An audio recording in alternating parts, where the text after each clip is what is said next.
Pak, kita mau minta keterangan Pak terkait ada proyek di Jalan Pemuda yang menutupi jalan sehingga masyarakat pengguna jalan ini berputar Pak. Kami mau minta keterangan lebih lanjutnya Pak, sampai kapan penutupan jalan di Jalan Pemuda ini Pak?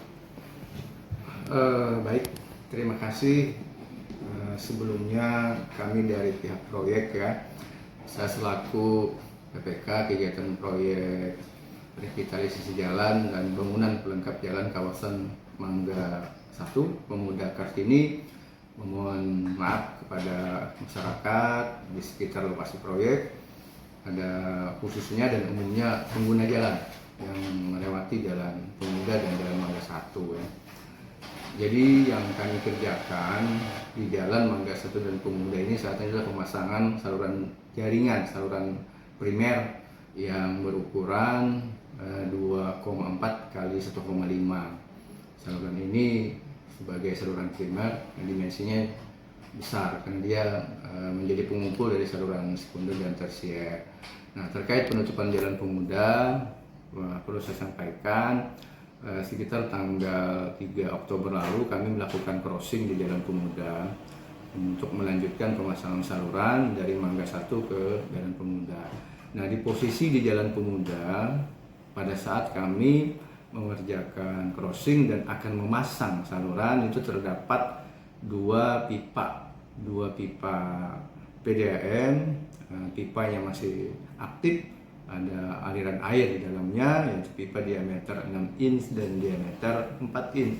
Dan posisi pipa persis di tengah-tengah pasangan saluran kami. Nah, sehingga pergerakan alat berat untuk menggali saluran tersebut terhambat. Kita harus hati-hati sekali, itu pun sempat kita 2 kali terkena pipa, terkena sambungan. Tapi alhamdulillah cepat segera diperbaiki, disambung kembali. Nah, terkait adanya pipa tersebut tentu sangat menghambat kerjaan kami karena penggaliannya kami harus lebih hati-hati.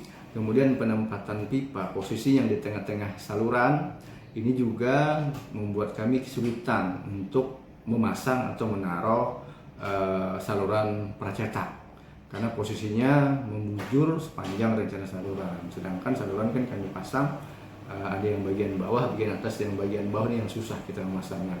Karena kita pasang lurus dulu, baru nanti dibentuk ke bawah.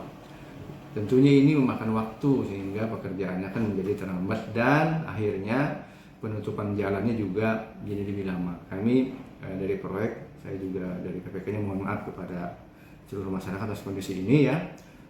Terkait kondisi pipa ini sendiri, kami sudah berkoordinasi dengan pihak PDAM.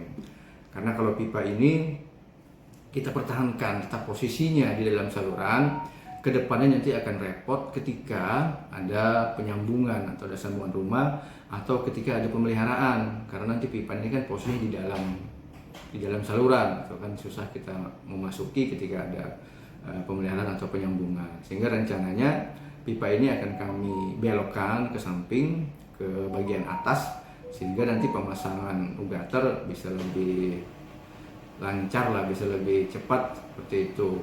Nah, kendalanya juga pipa ini di Berau tidak ada yang punya stoknya, tidak ada. Jadi kami sudah berkoordinasi ke pihak PDAM, kemudian kontraktor yang mengerjakan semua pipa ini tidak ada. Kalau kita harus mengorder ke Surabaya itu perlu waktu sekitar 2 minggu.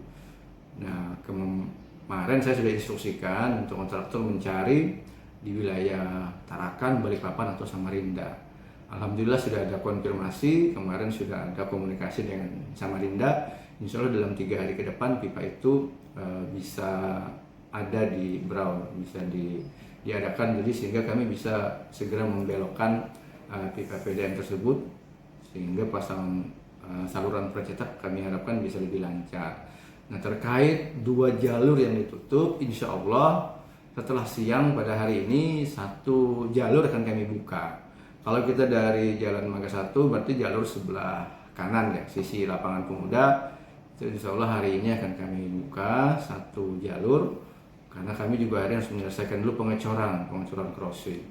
Nah, ketika pengecoran selesai, insya Allah kami buka satu jalur, sehingga yang kami tutup hanya satu jalur. Kalau kita dari Mangga berarti sisi kiri depan BPD ya. Ya, kami mohon maaf atas ketidaknyamanan ini. Ya, ini semata-mata karena kondisi di lapangan, dan kami juga harus hati-hati dalam bekerja tentunya. Dan ada jaringan pipa di sini, kemudian juga di jalanan umum ya kita harus perhatikan kondisi pengguna jalan lain seperti itu.